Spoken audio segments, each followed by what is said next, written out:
मांगते हैं। अपनी बाइबल को खोलेंगे एजरा 4। ये आपके लिए होमवर्क है, उसे 1 से लेके 24 आयत तक आप घर जाके पढ़ेंगे। यहां पर जब इजरायली लोग बेबीलोन की बंधुआई से वापस गए तो उस घटना का जिक्र है। यह घटना मसीह के जन्म से 400 साढ़े 400 साल पहले की है, जब एजरा था, नेहेमिया था, यिर्मयाह के समय की और मलाकी के समय की।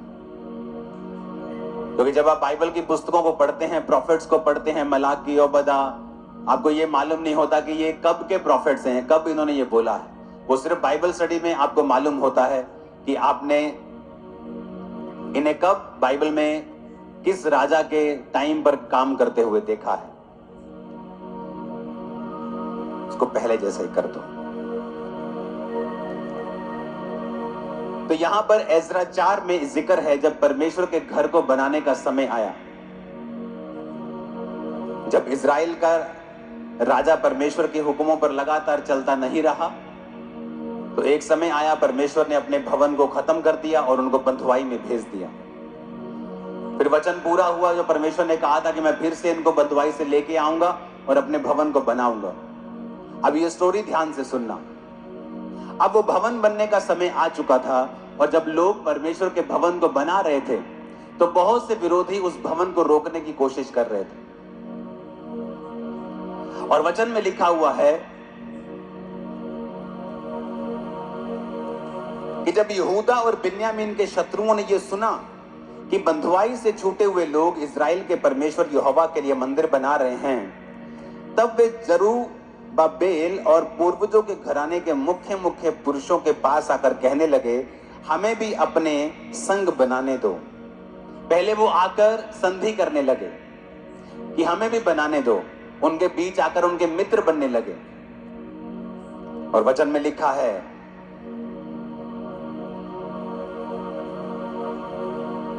अंधकार की ज्योति के साथ क्या संगति। पहले जैसा कर दो प्लीज। अपने पड़ोसी को बोलो, अंधकार की ज्योति के साथ क्या संगति। पहले वो मीठे मीठे होके आए कि हमें भी अपने संग, अच्छा प्रभु का घर बना रहे हो, हमें भी अपने संग बनाने दो।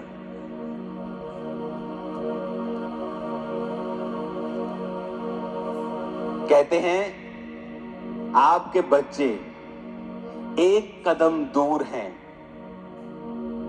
तबाही से, और वो एक कदम है एक रॉन्ग दोस्त, आपकी बेटी की एक रॉन्ग सहेली। एक कदम दूर है वो तबाही से।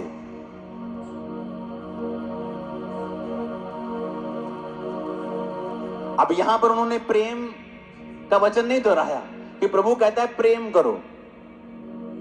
उन्हें मालूम था अंधकार की ज्योति के साथ क्या संगति। अगर मुझे पता है कि ये लोग व्यभिचार में हैं, ये लोग चोरी में हैं, ये लोग गलत संगति में हैं, मैं उनको सुसमाचार दूंगा, उनको प्रचार करूंगा, लेकिन उनको प्रचार करने के चक्कर में उनके साथ में पब में नहीं चला जाऊंगा, उनके साथ संगति नहीं करूंगा।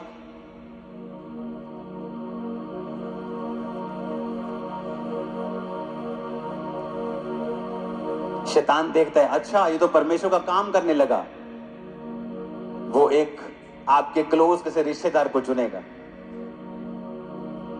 जस्ट आपके करीब आने के लिए, आपकी फैमिली के करीब आने के लिए। फिर धीरे धीरे काम करे, धीरे धीरे नेगेटिव करेगा, धीरे धीरे शैतान का काम होगा। क्योंकि आपको पहले कदम पर समझ जाना चाहिए था कि ये व्यक्ति जो मेरी जिंदगी में एंटर करने की कोशिश कर रहा है, ये क्या परमेश्वर की ओर से है या नहीं है।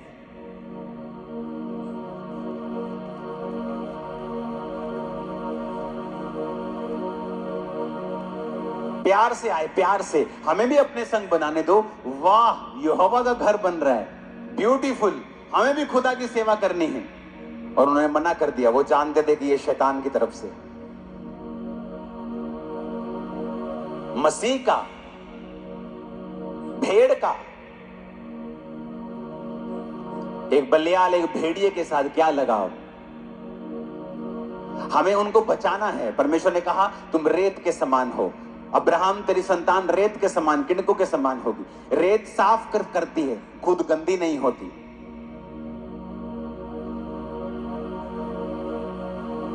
जो पाप, जो संगति आप छोड़ आए हो, उनको बचा लेगा परमेश्वर। चिंता मत करो उनकी, तुम दूसरों को बचाओ।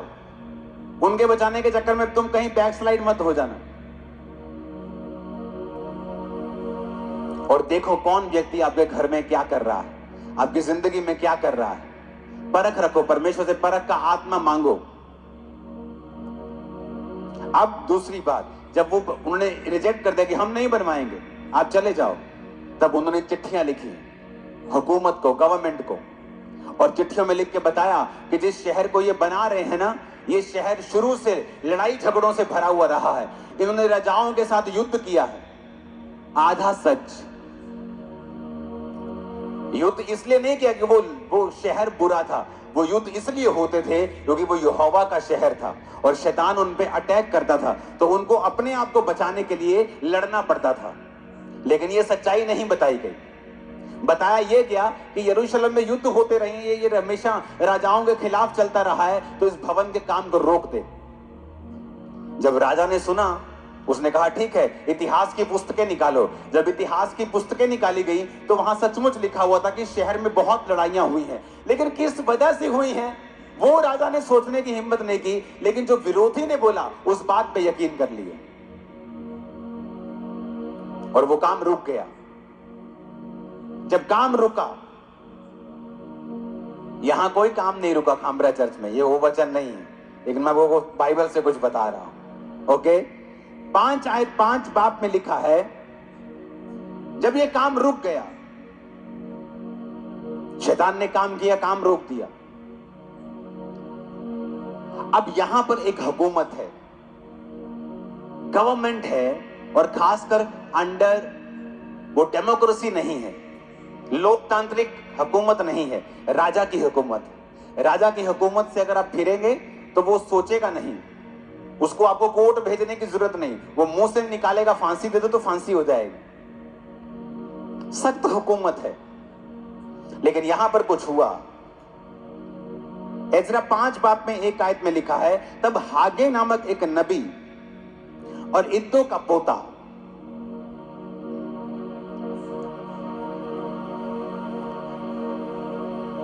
जकरिया यहूदा और परमेश्वर यरूशलेम के यहूदियों से नबूवत करने लगा।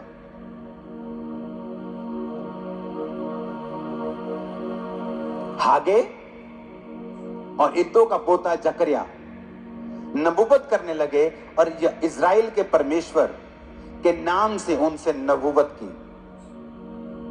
तब शलतियेल का पुत्र जरुब्बाबेल और योसादाक का पुत्र यीशु कमर बांधकर परमेश्वर के भवन को यरूशलेम में है बनाने लगे, और परमेश्वर के नबी उनका साथ देते रहे। उस समय महानद के इस पार तत्ने नामक अधिपति और शतबोर्ज ने अपने सहयोगियों समेत उनके पास जाकर पूछने लगा, इस भवन को बनाने और शहरपना को खड़ा करने की किसकी इजाजत से कर रहे हो? क्योंकि ये तो इजाजत इसकी बैन कर दी गई है, तुम किसकी इजाजत से कर रहे हो? उन्होंने लोगों से भी ये कहा, इस भवन के बनाने वालों के नाम क्या है, कौन बना रहा है इसको? राजा ने मना किया, कौन बना रहा है, किसकी हिम्मत है, लाओ नाम दो, कौन बना रहा है इसको? और किसकी आज्ञा से बना रहे हो तुम लोग? कोई राजा ने तो बैन किया है, तुम किसकी आज्ञा से बना रहे हो? ट्रबल, मुश्किल आ गई। 5 आयत में लिखा, परंतु यहूदियों के पुरनियों के परमेश्वर की दृष्टि उन पर रही, इसलिए इस बात की चर्चा दारा से ना की गई और इस विषय की चिट्ठी के द्वारा उत्तर ना मिला, तब उन्होंने उसको ना रोका। यहां 2 चीजें हुई। पहली बात, एक इतनी बड़ी घटना हो रही है और उसकी चर्चा राजा तक पहुंची नहीं।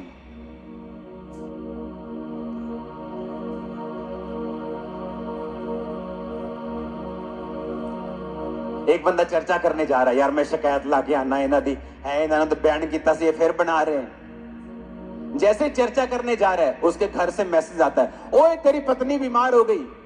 ओहो, जा रहा है, भूल गया, परमेश्वर का काम बिगाड़ना भूल गया।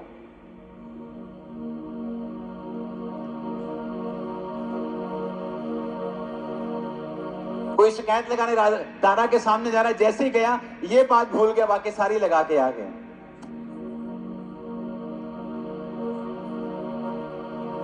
और किसी ने चिट्ठी लिख दी कि भाई साहब आपने जो मना किया था राजा जी, ये चीजें यहां पे हो रही हैं, कृपा करके इनको देखा जाए। चिट्ठी डाली, चिट्ठी गायब हो गई, पता ही नहीं कहां चिट्ठी, उत्तर ही नहीं आया।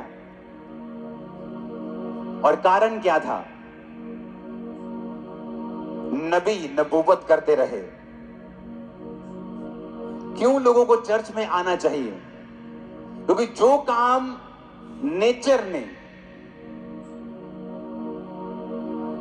सिस्टम ने आपके रोके हुए हैं, सिर्फ एक जीवित चर्च है जो उनको दोबारा रिलीज कर सकती है आपकी लाइफ।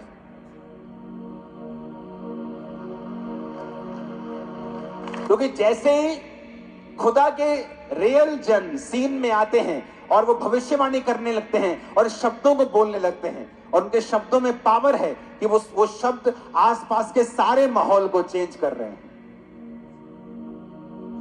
जो लोग शिकायत लगाने जा रहे हैं उनके दिमाग से बातें स्किप हो जा रही हैं, या परमेश्वर को मुसीबतों में फंसाया जा रहा है। जो चिट्ठियां भेज रहे हैं उनकी चिट्ठियां गायब हो रही हैं, उत्तर नहीं आ रहा, कहीं राजा बिजी हो ही जा रहा है, कभी कोई काम हो ही जा रहा है। कारण क्योंकि बाइबल कहती है नबी उनके लिए भविष्यवाणी करते रहे।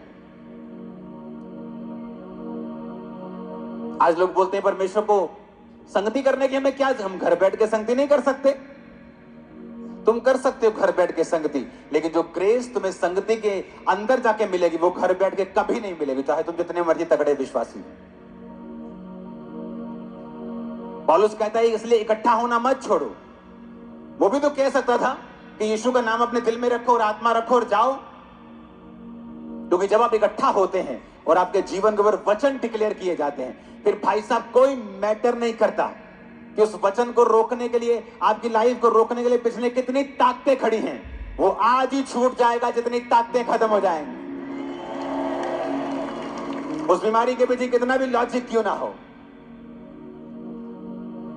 उस कर्जे के पीछे जितना मर्जी लॉजिक क्यों ना हो, लेकिन जब आप प्रभु के भवन में आते हैं और डिक्लेरेशन को रिसीव करते हैं, घोषणाओं को रिसीव करते हैं, आपको लगता है ये बोल रहा है तुम्हारे कर्जे की आत्मा चली जाए, तुम बीमारी, इसके बोलने से क्या हो जाएगा?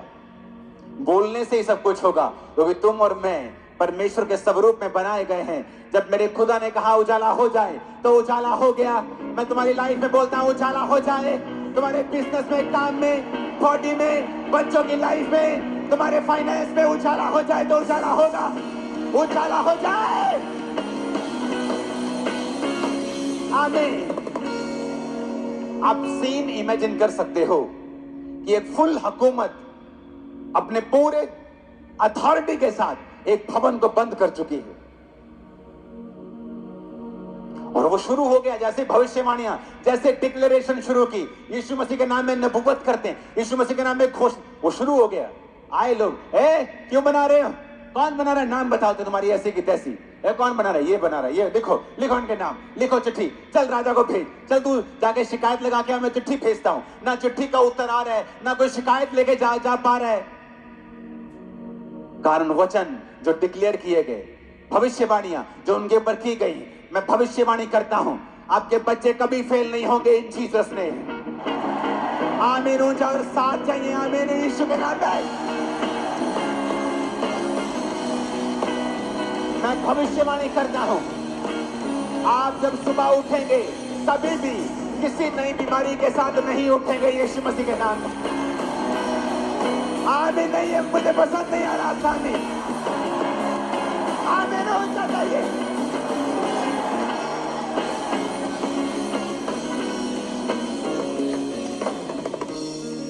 मैं सुबह उठा, मेरी आंखों में दर्द था, फिर मेरी आंखों को दिखना बंद हो गया, मेरे सर में दर्द था, डॉक्टर के पास गया तो कैंसर था। मैंने कहा जब आप उठेंगे आज से कभी नई बीमारी के साथ नहीं उठेंगे इन जीसस ने।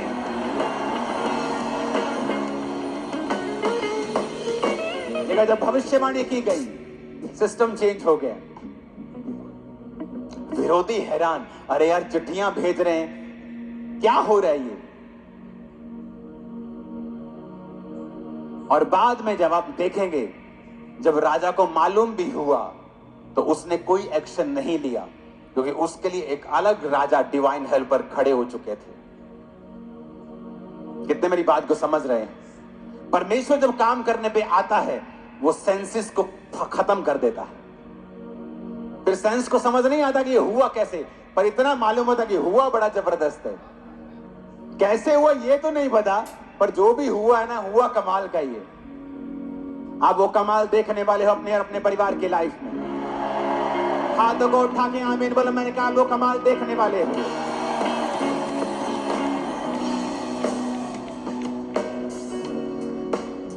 काम रुका, और जैसे ही संगति एंटर हुई, जैसे ही मैन ऑफ गॉड ने वर्ड्स बोले, वो सेम काम खुल गया। किसी विश्वासी की अगर हिम्मत थी, उसे बनाता घर को। कौन फांसी लेना चाहता है? और क्या कर लोगे तुम? एक दिन 2 दिन बना भी लोगे तो कौन सा भवन खड़ा कर दोगे? यार क्या कर लेंगे हम? 50 जने जाके बना भी लेंगे तो कितने दिन बना लेंगे? 6 दिन, 7 दिन, 10 दिन। 10 दिन में राजा के सिपाही अगर पकड़ लेंगे, क्या हो जाएगा? हम भी जाएंगे, भवन भी नहीं बनेगा, हमारे परिवार भी जाएंगे हमारे बिना। लेकिन जैसे ही नबियों की एंट्री होती है, जैसे ही मैन ऑफ गॉड बोलते हैं, और ये इजराइल के परमेश्वर के नाम में भविष्यवाणी नबुव्वत करते रहते हैं, वो बनाते हैं, वो बनाते हैं। लोग आके धमकियां देते हैं, नाम लिख के जाते हैं, कुछ नहीं होता। जाते हैं राजा के पास, कुछ नहीं होता। चिट्ठियां भेजते हैं, कुछ नहीं होता।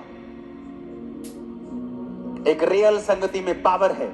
वो पावर आपकी इमेजिनेशन से परे है, जो मैं यहां महसूस करता हूं चर्च में। मैं अपने घर में भी ऐसा महसूस नहीं करता हूं, अपने प्रार्थना के रूम में भी ऐसा कई बार महसूस नहीं करता हूं, जो मैं पुलपट से आता हुआ इस चर्च में महसूस करता हूं। जो प्रेजेंस, जो खुदा की हुजूरी, जो पावर, जो खुदा का ग्रेस यहां पे है, वो कहीं नहीं। Hallelujah, hallelujah. जो चर्च में जो आवाज आप प्रभु की सुनते हैं और जो घरों में सुनते हैं, 90% जो चर्च में आप सुनेंगे वो प्रभु की ओर से होगा। बहुत कम आपका शरीर आपसे बात कर पाएगा, क्योंकि प्रेजेंस गहरी होती है। जब प्रेजेंस गहरी होती है, प्रभु की आवाज सुनना कि ये शरीर की है प्रभु की है ये शैतान की है, ज्यादा आसान होता है। आपके घरों या प्रार्थना के रूम से भी ज्यादा यहां पर आप ज्यादा अच्छा सुन सकते हैं। ऑनलाइन मीटिंग उन लोगों के लिए है जो पहाड़ों पे बैठे हैं, फौजी बैठे हैं ग्लेशियर के पास, किसी बर्फ के पास 7-7 दिन, 8-8 दिन एक जगह पे बैठे हैं, उनके लिए ऑनलाइन है। आलसियों के लिए थोड़ी ऑनलाइन है कि आप 5 किलोमीटर पे बैठे हैं और ऑनलाइन देख रहे हैं। प्रभु आपसे खुश थोड़ी, क्योंकि लोगों को आज मूल्य अदा करना नहीं आता है। परमेश्वर के हर काम को लाइट ले लिया है, हर काम इजी है, हर काम ग्रांटेड है। इसीलिए परमेश्वर भी उन पर वैसी कृपा नहीं करना चाहता। लेकिन ऐसे हैं जो विश्वास से भरे हुए हैं, खुदा के वचन को पूरा करते हैं कि हर हफ्ते संगति करना ना छोड़ो। हर हफ्ते उसने कहा था अपनी अपनी आमदनी में से हर हफ्ते टाइट देना मत छोड़ो। ये वही समय है मलाकी का, जब भवन बन रहा था ना, नेहमिया के समय में लोग अपने टाइट को ला रहे थे। जब वो टाइट लाए तो नेहमिया ने क्या देखा? भवन में कोई सफाई करने वाला नहीं, भवन में कोई गवैया नहीं, कोई काम नहीं हो रहा। क्यों? पैसा नहीं। पैसा क्यों नहीं? लोग टाइट नहीं लेके आए। तो नेहमिया ने डांट लगाई और कहा तुम श्रापों के नीचे रहोगे।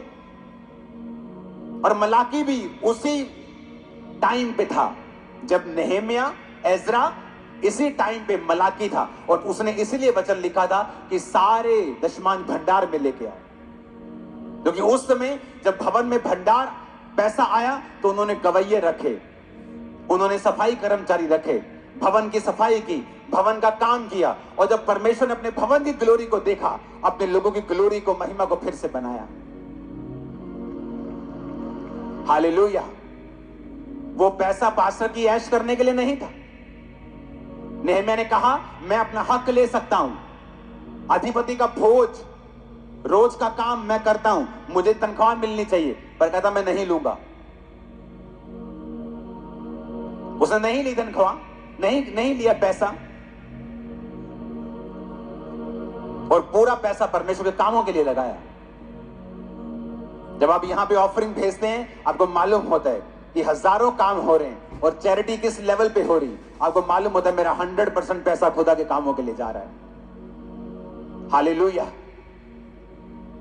और उसी समय उसने कहा था, मलाकी उन्हीं दिनों में प्रॉफिट था, उन दिनों का प्रॉफिट मलाकी भी था, और इसलिए उसने उन दिनों में वचन लिखा था कि जब तुम परमेश्वर के घरों में अपने दशमांश लेके आओगे तो परमेश्वर डैम गेट खोल देगा। आज डैम खुलता है ना, कहते ना फ्लड गेट खोल दिए गए और पानी आ गया। पीछे पानी है लेकिन आगे सूखा हुआ है। परमेश्वर ने कहा जब तुम टाइट दोगे मैं फ्लड गेट खोलूंगा और पीछे का पानी जो स्टोर है वो तुम्हारी लाइफ में आएगा। आज पीछे पानी है पर लोगों का टाइट नहीं है चर्च में, वो फ्लड गेट बंद है कि परमेश्वर तो भरा हुआ है, आशीष तो पीछे है परमेश्वर के पास, लेकिन उनकी लाइफ सूखी हुई है क्योंकि वो परमेश्वर के वचन को पूरा नहीं कर रहे हैं। आप सोचते प्रार्थना करके आपको आशीष मिल जाएगी, प्रार्थना करके आपको फाइनेंशियल आशीष नहीं मिलती है। प्रार्थना आपकी हेल्प करती है, लेकिन जब आप फाइनेंशियल चीजों को बोते हैं, टाइट को, ऑफरिंग्स को, ऐसे मौकों में अलग ऑफरिंग्स को आप बोते हैं तो परमेश्वर आपकी लाइफ के ऊपर कृपा करता है। अगर आप मलाकी की हिस्ट्री पढ़ेंगे तो वो भी जीसस क्राइस्ट के आने से 400-450 साल पहले का आपको वो टाइमिंग मिलेगी, वो टाइमलाइन आपको मिलेगी। यिर्मयाह, मलाकी, एजरा, नेहेमिया आपको सेम टाइमलाइन में मिलेंगे। ये सेम टाइमलाइन में क्यों परमेश्वर की आत्मा ने उसे वचन दिया था? क्योंकि उस समय परमेश्वर के भवन में जरूरत थी। जिस तरह आज नए नियम में परमेश्वर के भवन में जरूरत है कि विश्वासी अपने कमाई के 10वें के साथ जाए, ताकि जब भवन में जाए लोगों के काम हो, विधवाएं आशीषित हो, अनाथ आशीषित हो, भवन बने, सुसमाचार के काम हो और खुदावंद आपके श्रापों को तोड़े और फ्लड गेट खोले और आशीष आपकी लाइफ में आए। नहीं तो ये पॉसिबल नहीं।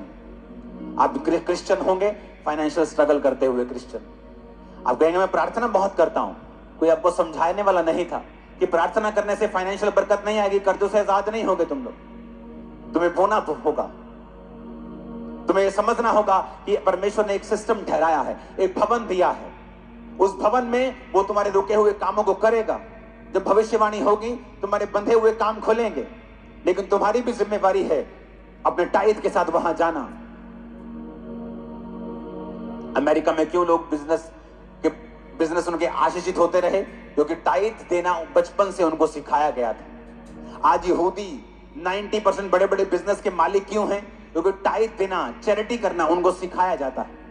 आज लोग थोड़ी सी चैरिटी करके बोलते हैं हम बड़े बड़े ये हैं वो हैं। 50-50 बिलियन डॉलर्स एक आदमी चैरिटी कर देता है। क्रिश्चियन बता, 50 बिलियन डॉलर्स, 4-5 लाख करोड़ बनते हैं। पता नहीं कितने लोगों का राशन आ जाएगा कि खत्म नहीं होगा पूरी स्टेट का, लेकिन मुंह से नहीं निकलता कभी उनके कि हम चैरिटी करते हैं। ये होती है असली चैरिटी। इसलिए आपको क्रिश्चियन दुनिया में जितनी चैरिटी होती है, मोर देन 99% चैरिटी आपको क्रिश्चियंस के द्वारा देखने को मिलेगी। इतनी हाईएस्ट लेवल की चैरिटी करते हैं, बिना बताए, बिना ताना मारे, बिना मारे। हालेलुया। क्योंकि हमें मालूम है अगर हम परमेश्वर के लिए कुछ कर रहे हैं तो उसके लिए परमेश्वर हमारे लिए क्या कर चुका है और क्या वो करेगा। एक अच्छी संगति आपकी लाइफ में वो कर सकती है जो बड़े बड़े लोगों ने आपकी लाइफ में बंद किया हुआ, हुकूमतों ने बंद किया हुआ, सिस्टम ने बंद किया, शैतान ने बंद किया। इम्पॉसिबल चीजें जो हो ही नहीं सकती, ये हो ही नहीं सकता भवन बन जाए। पर आपको खुशखबरी देना चाहता हूं, वो भवन पूरा बन के तैयार हुआ, कंप्लीट होकर तैयार हुआ। आपकी लाइफ में परमेश्वर पूरे कामों को करने के लिए जा रहे हैं। आमीन हो चाहिए तो कंप्लीट काम आपके होंगे यीशु मसीह के नाम में। Hallelujah, hallelujah. ऊंची आवाज में बोलो हालेलुया। संगति करना, अच्छी संगति जहां पर जीवित आत्मा काम कर रहा, बीजों को बोना, प्रार्थना करना, घोषणाओं को रिसीव करना और खुद भी करना आपको छुड़ाता है। सुसमाचार का प्रचार करना, लोगों तक पहुंचना, अपना एक रिकॉर्ड बनाना परमेश्वर के राज्य में, आत्मिक राज्य में, कि जब आप प्रार्थना करें आपका रिकॉर्ड देखा जाए। अपने हाथों को उठाओ। खुदा से कहो, मैं तैयार हूं सुसमाचार को फैलाने के लिए, मैं तैयार हूं संगति के साथ जुड़ने के लिए, मैं तैयार हूं अपने टाइट को बोने के लिए, मैं तैयार हूं सब बाइबल के हुक्मों को पूरा करने के लिए। फिर से कहो, मैं रेडी हूं खुदावन।